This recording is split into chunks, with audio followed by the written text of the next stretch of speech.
Assalamualaikum warahmatullahi wabarakatuh.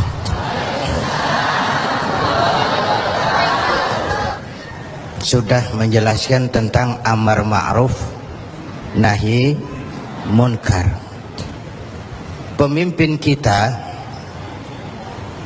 baginda Nabi besar Muhammad sallallahu alaihi wasallam adalah tokoh yang paling sukses dalam melaksanakan amar ma'ruf nahi munkar.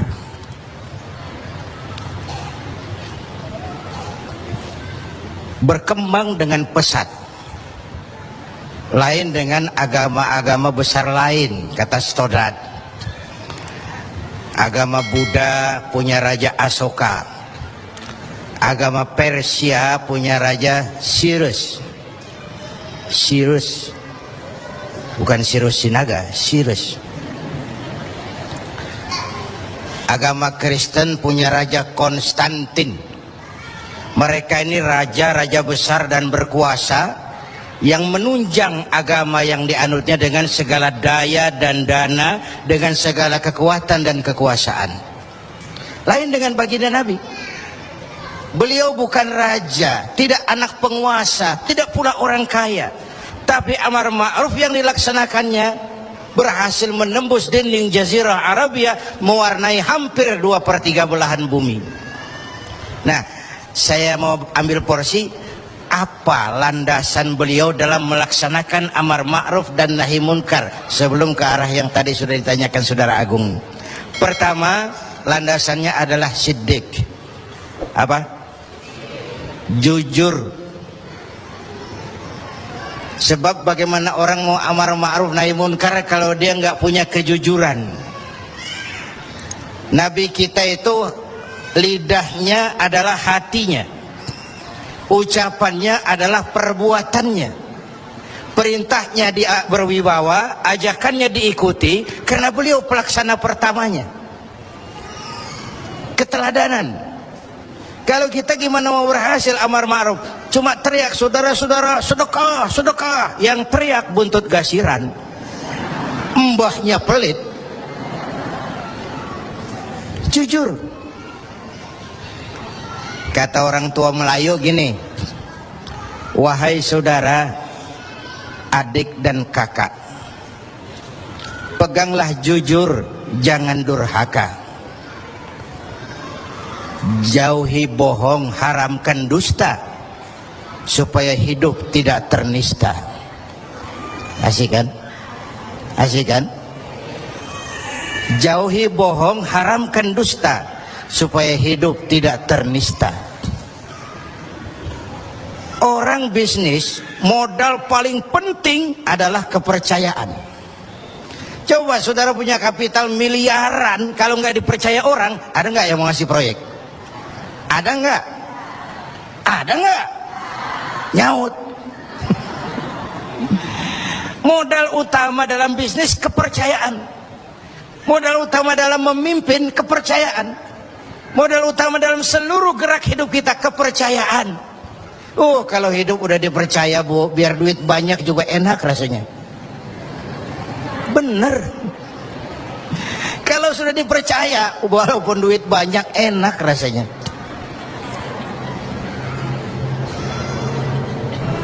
Jujur. Bahkan ini modal utama kepemimpinan beliau. Bukan S3, enggak profesor, doktor, enggak, Al-Amin. Orang yang jujur, dan itu yang kita perlukan sekarang.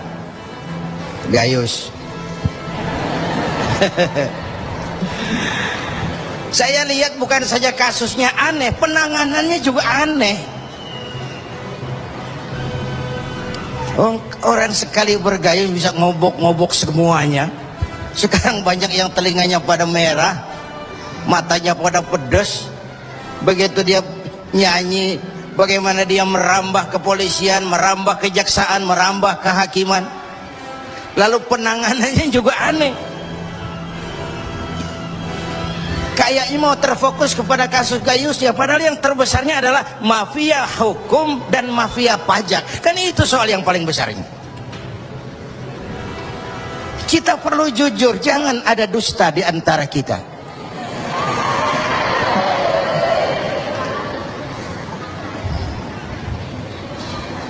Apa tanda si bintang timur cahayanya terang sampai ke fajar?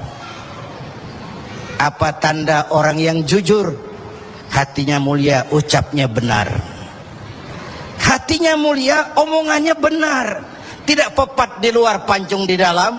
Menjegal kawan seiring, manis jika berhadapan, balik belakang lain bicara.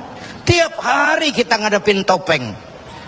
Topeng yang berkelip. Ini mukanya apa bukan sih? Ini omongannya apa cuma sekedar sebuah misi? Dan seterusnya. Pantas kalau satu saat seorang biang preman, mbahnya preman, datang menghadap baginda Nabi, dapat hidayah dia. Ya Rasulullah, saya mau masuk Islam, boleh enggak? Oh boleh. Ngucap syahadat. Selesai ngucap syahadat, dia bilang lagi, ya Rasul, saya kan sekarang sudah masuk Islam. Baik. Saya cinta Islam. Alhamdulillah. Saya cinta Anda ya Rasul. Bagus itu. Cuman saya juga cinta dosa. Ini aneh orang ini. Preman tadi ya. Saya cinta Tuhan ya Rasul, saya cinta Islam, saya juga cinta dosa. Saya belum bisa tinggalin di dosa. Saya suka judi, suka mabuk, suka zina. Marah baginda Rasul dengar ini? Enggak, beliau senyum. Senyum. Orang yang tegasnya amar ma'ruf nahi munkar itu jangan masang muka kuburan. Manyu, muka ditekuk, jangan. Senyum. Lalu beliau bilang, lah Pak Sebi, nggak apa-apa dah. Cuman begini, Mas. Dari Jawa premannya waktu itu. Kamu suka mabuk, hobi. Kamu suka zina, bu. Di mana-mana ada langganan. Kamu suka nyolong? Iya. Nah, oke, gini. Saya cuma minta, mau nggak kamu mulai hari ini janji sama saya? Apa ya Rasul? Jangan bohong. Hal tu'ahiduni ala tarkil kadzib? Mau nggak kamu janji satu aja, jangan bohong? Saya kira apaan kali ya Rasul? Kalau itu mah kecil. Sanggup? Sanggup. Ayo, saya bayat. Bismillah. Mulai hari ini kau janji nggak mau bohong. Janji. Pulang. Sambil pulang di hatinya mikir, ma ashala ma talaba hadzal nabiyul karim. Ini Rasulullah kok gampang banget permintaannya, enteng urusannya. Saya terang-terangan nggak boleh, nggak tinggal zina, nggak boleh, nggak tinggal nyuri. Saya suka mabuk, cuma disuruh nggak bohong. Encer. Dia kira nggak bohong gampang. Dia kira nggak bohong gampang.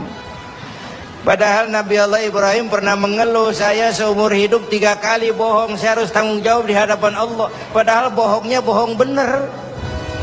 Seumur hidup 3 kali merasa bohong, bingung Nabi Ibrahim. Kita sehari 16 kali bohong, nyengir aja nyengir, nggak ada bingung-bingungnya. Udah, sambil pulang, hari berganti minggu, minggu pergi, datanglah bulan. Satu hari dia lagi jalan nih si preman nih, mantan preman nih, ngelihat perempuan cakep, kenalan, dibawa ke rumah, masuk ke kamar, hampir terjadi, mau zina lagi, hampir terjadi. Dia tegangan tinggi, hampir nyaris. Begitu mau terjadi, ingat, saya udah janji sama Rasulullah nggak mau bohong. Ntar kalau ketemu beliau saya ditanya, kamu masih zina? Nyautnya bagaimana? Nyautnya gimana? Kalau saya bilang iya, saya pasti kena hukum, udah Islam. Kalau saya bilang enggak, saya bohong. Padahal sudah janji nggak mau bohong. Perang ini, iman sama syahwatnya. Kata syahwatnya, udah sikat. Kata imannya, pikirin dulu, lu udah janji lo. Perang. Akhirnya imannya menang. Dia bilang sama tuh perempuan, Mbak Yu, Mbak Yu, Nun sewu Mbak Yu, ndak jadi. Loh, ndak jadi piye to Mas? Ya wis pokoknya ndak jadi. Selamat dari zina. Lain hari mau mencuri, sudah madda yadahu, tangannya udah dijulurin. Ingat lagi, ntar kalau ketemu Nabi ditanya, lo masih nyolong nggak? Gimana nyautnya? Tiap kali mau berbuat jahat, tiap ingat janjinya. Tiap ingat janjinya, terhindar dari perbuatan jahat. Paling akhir dia datang menghadap Nabi, ya Rasul, apa? Sadaqta ya Rasul, Anda benar ya Rasul. Kenapa? Yang Anda minta atuk, kedengarannya enteng, cuman pongkolnya. Saya nggak bekutik ya Rasul. Lihat pengaruh jujur dalam hidup. Kiai, mohon maaf kalau saya potong jawaban jujur Kiai ini. Nah, bagaimana dengan sifat dari hakim-hakim kita dalam memutuskan ini, Kiai? Ya, kita berharap mudah-mudahan mereka jujur. Perkara apa ini harapan hampa itu soal nanti lah. Yang penting kita berharap mereka jujur dan mempunyai rasa keadilan. Bapak Ibu hadirin yang saya hormati, ini satu dasar amar ma'ruf tuh, jujur. Yang kedua, tabligh, menyampaikan. Ini pun nggak gampang. Satu saat beliau lagi dakwah di kalangan elit, datang orang buta nyebarin agama, nanyain agama, agak masam, muka beliau agak berpaling. Turun ayat abasa wa tawalla an ja'ahul a'ma. Ya. Ayat yang saya sampaikan tadi, Allah mengkritik kepada baginda Nabi. Mengapa kau agak masam ketika datang orang buta minta diajarkan agama? Ayat ini disampaikan juga oleh Nabi kepada para sahabat. Ini loh, ayat ini barusan turun mengkritisi saya.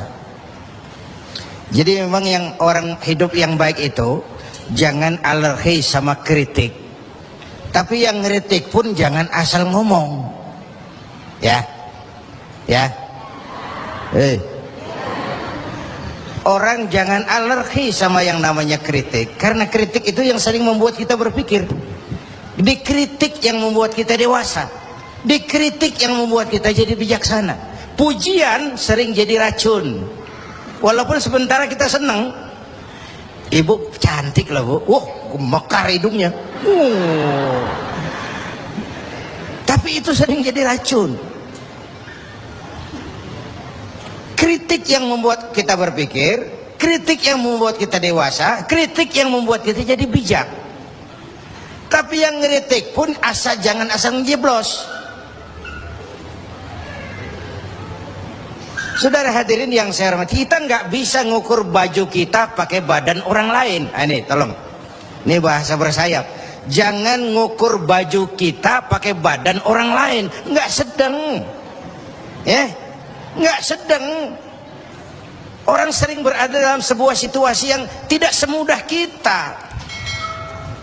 Makanya Luqmanul Hakim pernah bilang sama anaknya, "Nak, kita nih kalau nggak punya prinsip bakal serba salah." Kok gitu Pak? Ayo kita buktiin.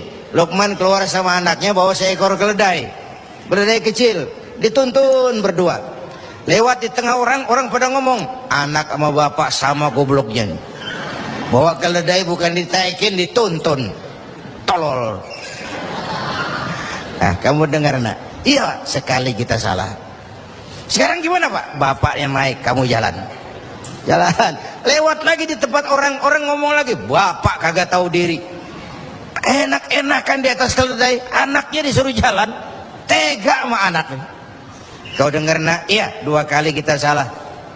Habis sekarang gimana Pak? Kamu yang naik, bapak jalan. Lewat lagi orang teriak lagi, anak durhaka.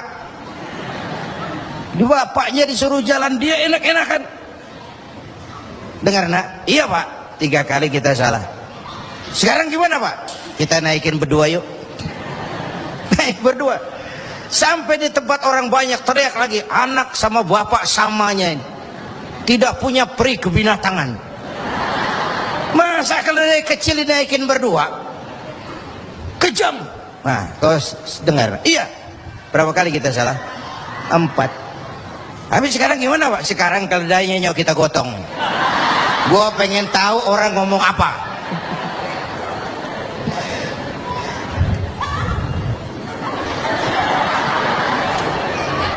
begitulah Bapak Ibu hadirin, tanpa sebuah prinsip kita sering terombang-ambing. Makanya kita rakyat ini kudu punya filter. Rakyat harus jadi rakyat yang cerdas. Emas pasti kuning. Ya, apa semua yang kuning pasti emas? Rakyat harus cerdas. Ini nyengir tapi mikir nih, ya. Bapak Ibu hadirin yang saya hormati, karena itu kembali kepada sifat menyampaikan, apalagi yang menyangkut hak orang banyak. Orang-orang tua Melayu bilang begini, mengapa orang menembak ungka? Karena merengguh buah embacang. Kenapa orang banyak celaka? Karena serakah hak dengan hak orang. Anak udang dimakan itik, itik berenang di air timpas. Hak orang jangan diusik. Kalau diusik badan terhempas, hancur. Karena yang menyangkut hakul adami, hak-hak manusiawi itu harus dipenuhi. Tabligh menyampaikan. Ini kan kadang-kadang dari atasnya bagus, di tengah jalan banyak tukang sunat. Turun ke tingkat menengah, ini jalur birokrasi, sunatin. Turun lagi ke bawahnya, sunatin. Turun ke gubernur, sunatin. Turun ke wali kota, sunatin. Turun ke camat, sunatin. Sampai ke rakyat, ujungnya doang dikit bener. Kebanyakan tukang sunat di negeri kita. Belum lagi kerja mubazir. Itu ada pepatah orang Melayu bilang begini, wahai kawan, banyaklah zikir, mengingat Allah, janganlah mungkir. Wahai kawan, banyak berzikir, mengingat Allah, janganlah mungkir. Hindarkan semua kerja mubazir supaya hidup tidak terisolir. Kerja mubazir itu kayak apa? Kayaknya kenal Ja'ronah. Pernah dengar nama itu? 6 km di luar Mekah itu ada Masjid Ja'ronah, tempat kita ngambil miqat ihram kalau mau umrah. Ja'ronah itu perempuan lugu ya, tipis-tipis sama bego dah. Bego tahu bego? Minum es ditiup, nah tuh bego tuh. Dia kira ngebul panas. Ini Ja'ronah kalau malam nenun kain, siang dia rusakin lagi. Supaya apa? Supaya malam punya kerjaan, nenun lagi. Siang dia rusakin lagi, malam dia tenun lagi. Allah sindir kita dengan peristiwa itu, wala takunu kallati naqadat ghadlaha min ba'di quwwatin ankatha. Jangan kamu seperti perempuan lugu itu yang kalau malam nenun kain, siang dia rusak lagi. Malam dia tenun lagi, siang dia rusak lagi. Jalanan udah bener-bener dipaculin. Supaya apa? Besok punya kerjaan dananin jalanan. Berapa banyak proyek Ja'ronah di Indonesia ini? Tahsilul hasil, mengerjakan yang udah beres. Kan kerja mubazir itu. Bapak Ibu hadirin yang saya hormati, ini soal tabligh. Yang ketiga sidik amanat, yang kedua amanat ya, yang ketiga tabligh. Amanat itu menyampaikan, bisa menjaga kepercayaan orang, itu penting, itu amanah namanya. Menjaga amanah itu tugas yang mulia. Sama saja kalau tadi Habib sudah menjelaskan, amar ma'ruf itu hakikatnya nahi munkar. Nahi munkar itu ya amar ma'ruf, cuma beda orientasinya. Tapi dalam pelaksanaannya amar ma'ruf agak lebih tidak beresiko ketimbang nahi munkar. Kalau kita amar ma'ruf, paling-paling orang nggak mau, gitu aja. Orang kalau diajak sholat nggak ada yang marah insya Allah, tapi nggak mau ya gitu aja. Tapi kalau dicegah judi, dicegah zina, dicegah judi, oh bandarnya kuat-kuat sekarang ini. Bandarnya kuat-kuat. Jangankan kelas kita, hukum aja bisa dijual beliin, perkara bisa dijual beliin. Saya tempo hari saya bilang, rakyat kecil kalau mau laporan kehilangan ayam itu kudu jual kambing. Harga laporannya mahal. Nanti berperkara kepengen menang mesti jual sapi. Cuma mau ngurus ayam hilang, kambing hilang, sapi lengit. Itu kadang-kadang ya kita nggak bisa, karena selalu ada permainan dan itu proses. Salah siapa? Ayo kita perbaiki sama-sama. Wong ini negara-negara kita, kemerdekaan ditebus dengan keringat, air mata, darah dan nyawa orang-orang tua kita. Membangun negara ini kita biayai dengan uang kita rame-rame. Kita yang bayar pajak listrik, pajak mobil, PBB, uangnya dikumpulin bangun negeri ini. Saya ikut bayar pajak karena saya tidak rela kalau uang pajak itu digunakan cuma untuk studi banding atas nama jalan-jalan. Ya. Lalu dibikin slogan besar-besar, orang bijak bayar pajak, orang pajak ngemplang pajak. Ini bagaimana kayak ini? Kalau yang ma'ruf berjalan tapi yang munkar juga berjalan, artinya kita hanya beramar ma'ruf tapi tidak bernahi munkar. Syauqi bilang dalam sebaik syairnya, famata yablughul bina'u yawman kamaluhu idza anta tabni wal akharu yahdimu. Kapan bangunan mau selesai? Kalau kamu bangun orang lain ngancurin. Orang Betawi bilang itu namanya kayak nimba kagak dibendung. Bagaimana airnya mau kering kalau nimba nggak dibendung? Kenapa? Yang ma'ruf jalan, yang munkar juga jalan. Maka amar ma'ruf nahi munkar harus ditegakkan secara bersama. Satu. Yang kedua, saya sepakat dengan guru kita Habib Munzir bahwa amar ma'ruf nahi munkar sesuai dengan bidang dan keahlian kita masing-masing. Jangan memaksakan sesuatu untuk hal yang memang bukan dunia kita. Saya dulu pernah mimpin partai politik. Dulu zaman jahiliyah. Belakangan saya menyadari politik memang bukan dunia saya. Walaupun partai politik perlu, tapi biarlah orang yang dunianya di situ saja yang mengurus politik. Saya lebih baik sama-sama Habib Munzir lah ngurus umat dan dakwah ini. Jangan memaksakan sesuatu yang memang bukan dunia kita di situ. Kalau kiai disuruh bangun jembatan, apa camat mau ngurusin tahlil? Itu yang kedua. Yang ketiga terakhir, semuanya harus berangkat dari husnuzan, baik sangka. Apa yang terjadi oleh tokoh lintas agama dan sikap Bapak Presiden, kita jembatani dengan husnuzan. Kita percaya pemerintah pasti punya niat baik untuk mensejahterakan rakyat. Kita juga percaya tokoh lintas agama punya tanggung jawab moral. Mereka memberikan teguran bukan karena benci pemerintah, tapi ingin melihat negara ini berjalan dengan baik. Saya ingatkan waktu PSSI lawan Oman, itu ada penonton yang namanya Ardi turun ke lapangan, tendang bola ke gawang, untung nggak gol. Waktu ditanya, saya bukan benci sama PSSI, saya bukan mau ngacoin pertandingan, saya cuma greget kenapa sih nggak gol-gol PSSI ini, penalti aja meleset, capek saya greget. Nah, karena itu saya percaya para tokoh lintas agama punya niat yang baik, ingin melihat negara ini berjalan dengan transparan. Kita juga percaya pemerintah punya niat baik untuk mensejahterakan rakyat, cuma tentu ada berbagai kendala dan diperlukan kesungguhan dan kejujuran. Sekali lagi, kesungguhan dan kejujuran. Jangan ada dusta,